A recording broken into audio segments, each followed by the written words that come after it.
যা জিনিসপত্রের দাম, রোজ রোজ তো আর ভালো ভালো মাছ মাংস খাওয়া সম্ভব হয় না, কিন্তু ডিমটা এখনও অনেকটাই সস্তা আছে। তাই ডিমের রেসিপিটা কিন্তু বানানো যেতেই পারি। আর রোজ একঘেয়ে ডিম না খেয়ে আমার মতন করে এইভাবে ডিম রান্না করুন, সবাই আঙুল চেটে খাবে, মাংস খাওয়া একেবারেই ভুলে যাবে। এত সুন্দর টেস্টি একটা ডিমের রেসিপি নিয়ে এসে হাজির হয়েছি না, আপনারা দেখলে অবাক হয়ে যাবেন।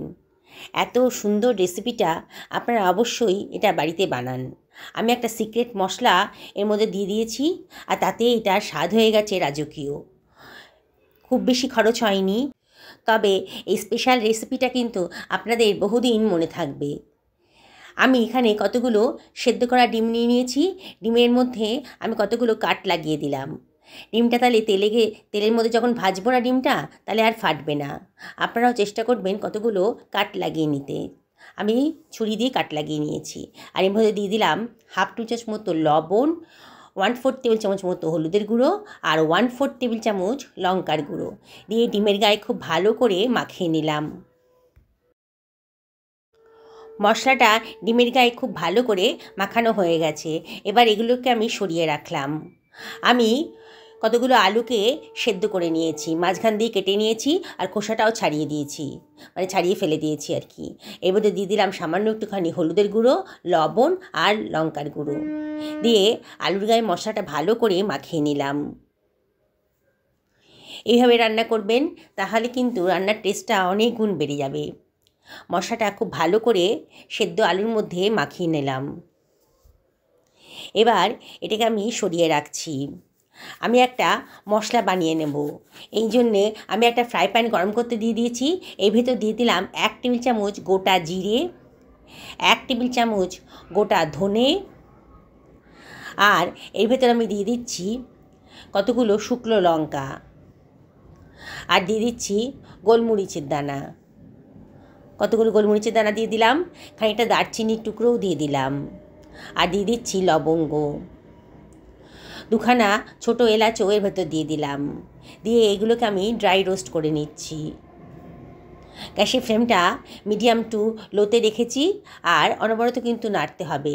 যখন দেখবেন একটা সুঘ্রাণ গন্ধ বেরোতে শুরু করেছে, তখন বুঝবেন যেটা ফ্রাই হয়ে গেছে। তখন গ্যাসের ফ্লেমটা অফ করে এটাকে ঠান্ডা করে আমি একটু গ্রাইন্ড করে নেব। দেখুন, খুব সুন্দর করে গ্রাইন্ড করা হয়ে গেছে। এবার মশলাটা আমি সরিয়ে রাখলাম। এবার আমি ওই কড়াইয়ের ভেতর দিয়ে দিচ্ছি সর্ষের তেল। আজকে আমি সর্ষের তেলেই রান্নাটা করব। আমি এখানে 3 টেবিল চামচ মতো সর্ষের তেল দিয়ে দিলাম। তেলটা যখন গরম হয়ে গেছে, তখন ম্যারিনেট করা ডিমগুলো আমি এর ভেতর দিয়ে দিচ্ছি। দিয়ে ডিমগুলোকে একটু ফ্রাই করে নেব। এইভাবে রান্না করলে দারুণ সুন্দর টেস্টি রেসিপি কিন্তু আপনারা বাড়িতেই বানিয়ে ফেলতে পারবেন। আর এই স্বাদ হবে একেবারে হোটেল রেস্টুরেন্টের মতো। তাকে খাওয়াবেন না, সে তো বিশ্বাসই করতে পারবেন না যেটা বাড়িতে বানানো হয়েছে। একেবারে রেস্টুরেন্টের স্বাদ পাবেন। আমি ডিমগুলোকে ভাজা হয়ে গেছে, তুলে অন্য একটা পাত্রের ভেতর রেখে দিচ্ছি। ওই তেলের ভেতরেই আমি দিয়ে দিচ্ছি সেদ্ধ করে রাখা আলুগুলো, যেটা মশলা মাখিয়ে রাখলাম, সেটাকে আমি দিয়ে দিচ্ছি।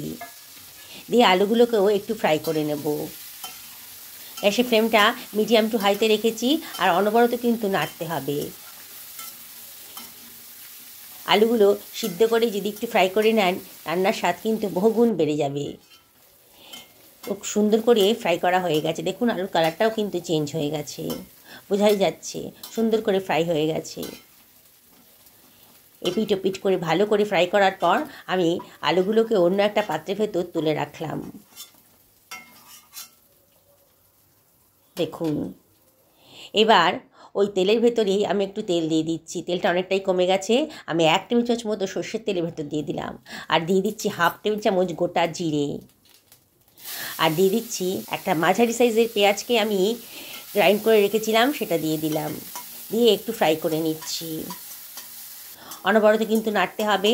দেখুন, পেঁয়াজের কালারটা কিন্তু চেঞ্জ হয়ে গেছে। এবারে আমি এর ভেতর দিয়ে দিচ্ছি 1 টেবিল চামচ মতো আদা রসুন বাটা, দিয়ে আবারও এটাকে ভালো করে ফ্রাই করে নেব। অনবরত কিন্তু নাড়তে হবে, নাহলে কিন্তু পোড়া ধরে যেতে পারে। এবার গ্যাসের ফ্লেমটা লোতে করে দিয়ে আমি হাফ টেবিল চামচ মতো হলুদের গুঁড়ো দিয়ে দিলাম, 1 টেবিল চামচ লঙ্কার গুঁড়ো দিয়েছি। লঙ্কাটা অবশ্যই নিজেদের পছন্দ মতো দেবেন। আর 1 টেবিল চামচ কাশ্মীরি লঙ্কার গুঁড়োও দিয়ে দিলাম, 1 টেবিল চামচ লবণও দিয়ে দিলাম। দিয়ে অল্প একটু জল দিয়ে এবার এইটাকে ভালো করে কষিয়ে নেব মশলাটাকে। এবার গ্যাসের ফ্লেমটা মিডিয়াম টু হাইতে করে দিয়েছি, আর অনবরত কিন্তু নাড়তে হবে। দেখুন আস্তে আস্তে কিন্তু মশলার কালারটা চেঞ্জ হয়ে যাচ্ছে। যত ভালো করে কষাবেন রেসিপিটার স্বাদ কিন্তু ততই ভালো আসবে। দেখুন আস্তে আস্তে কষাতে কষাতে কিন্তু আমার মশলার গা থেকে তেল বেরোতে শুরু করে দিয়েছে। এইবারে আমি এর ভেতর দিয়ে দিচ্ছি 2খানা টমেটোকে কুচি করে কেটে রেখেছিলাম, দিয়ে দিলাম। দিয়ে আবারও সব কিছু খুব ভালো করে মিশিয়ে নিচ্ছি। অনবরত কিন্তু নাড়ছি। দেখুন আস্তে আস্তে টমেটোটা কিন্তু নরম হয়ে যাচ্ছে। এবার আমি এর মধ্যে দিয়ে দিচ্ছি 1 টেবিল চামচ মতো জল, আর ঢাকা দিয়ে মিনিট 2 রান্না করে নেব একেবারে লো ফ্লেমে। 2 মিনিট বাদে দেখেই মনে হচ্ছে টমেটোটা কিন্তু অনেকটাই নরম হয়ে গেছে। আবারও সব কিছু খুব ভালো করে মিশিয়ে নিলাম, আর ঢাকা দেব না। এবার ভালো করে কষিয়ে নেব। বন্ধুরা রেসিপিটি যদি ভালো লাগে তাহলে লাইক শেয়ার কমেন্ট করতে কিন্তু ভুলবেন না। নতুন বন্ধুদেরকে রিকোয়েস্ট করব আমার চ্যানেলটা সাবস্ক্রাইব করার জন্যে। পাশে থাকা বেল আইকনটা অবশ্যই ক্লিক করে দেবেন, তাহলে আমার রান্নার নোটিফিকেশানটা আপনারা চটজলদি পেয়ে যাবেন। আর যারা ফেসবুক থেকে দেখছেন তাদেরকে রিকোয়েস্ট করব আমার পেজটাকে ফলো করার জন্যে।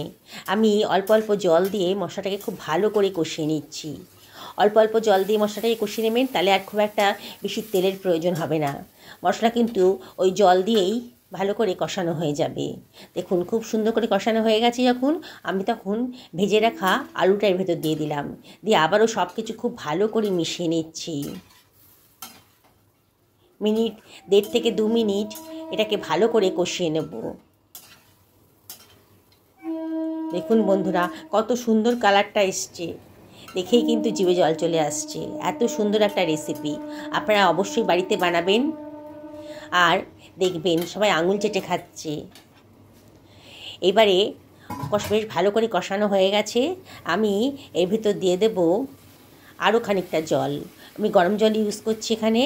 আমি হাফ বাটি মতন গরম জল দিয়ে দিলাম, দিয়ে ভালো করে আবার এগুলোকে কষিয়ে নিচ্ছি। গরম জল দেওয়ার চেষ্টা করবেন, তাহলে রান্নার কালারটাও সুন্দর থাকবে আর রান্নাটাও খুব তাড়াতাড়ি হয়ে যাবে। আবারও সব কিছু খুব ভালো করে মিশিয়ে নিলাম। এবার আমি দিয়ে দিচ্ছি সেই সিক্রেট মশলাটা, যেটার জন্যেই এই রান্নার রেসিপিটার স্বাদ হয়ে গেছে একেবারে রাজকীয়। এত সুন্দর গন্ধ বেরোচ্ছে না, বলে বোঝাতে পারছি না। ওটা রান্নাঘর দিয়ে দারুণ সুন্দর একটা গন্ধ বেরিয়ে গেছে। এই রান্নাটা যখন করবেন না এইভাবে, সবাই কিন্তু জিজ্ঞেস করবে কী রান্না হচ্ছে, স্পেশাল কী রান্না হচ্ছে আজকে বাড়িতে, এত সুন্দর গন্ধ বেরিয়ে গেছে। এবার সেদ্ধ করে ভেজে রাখা ডিমটাও আমি এর ভেতর দিয়ে দিলাম, দিয়ে সব কিছু খুব ভালো করে মিশিয়ে নিচ্ছি। বন্ধুরা এই ডিমের রেসিপিটা যাকে খাওয়াবেন না তারা মাংস খাওয়া ভুলে যাবেন। মাংস ফেলে সবাই কিন্তু এই ডিমের রেসিপিটাই খেতে চাইবে, এত সুন্দর টেস্টি হয়েছে। ঢাকা দিয়ে মিনিট 2 রান্না করে নিলাম লো ফ্লেমে। দেখুন কি সুন্দর তেল বেরোতে শুরু করেছে, খুব সুন্দরভাবে কষানো হয়ে গেছে, আর রান্নাটাও আমার হয়ে গেছে। আমি এটা সার্ভিং প্লেটে সার্ভ করে দিচ্ছি। দেখুন বন্ধুরা কালারটা দেখুন, লুচি রুটি পরোটা ভাত পোলাও যার সাথে খাবেন তাতেই কিন্তু জিভ দিয়ে জল গড়াতে আরম্ভ করবে, এত টেস্টি হয়েছে। আমি আরও একটু টেস্টি করার জন্যে আমার কাছে ফ্রেশ ক্রিম ছিল, আমি এটা দিয়ে দিচ্ছি। আপনাদের কাছে না থাকলে কোনো অসুবিধা নেই, ফ্রেশ ক্রিম ছাড়াও কিন্তু রান্নাটার টেস্ট কিন্তু দুর্দান্ত হয়েছে। ওপর থেকে একটুখানি ধনেপাতাও ছড়িয়ে দিলাম। কালারটা শুধু দেখুন, কি দেখেই খেতে ইচ্ছে করছে তো, তাহলে আর দেরি করবেন না। ডিম তো ঘরে আছেই, আজকে ডিনারেই বানিয়ে ফেলুন, রুটির সঙ্গে জাস্ট জমে যাবে। সকালে ভালো থাকুন এই কামনাই করি।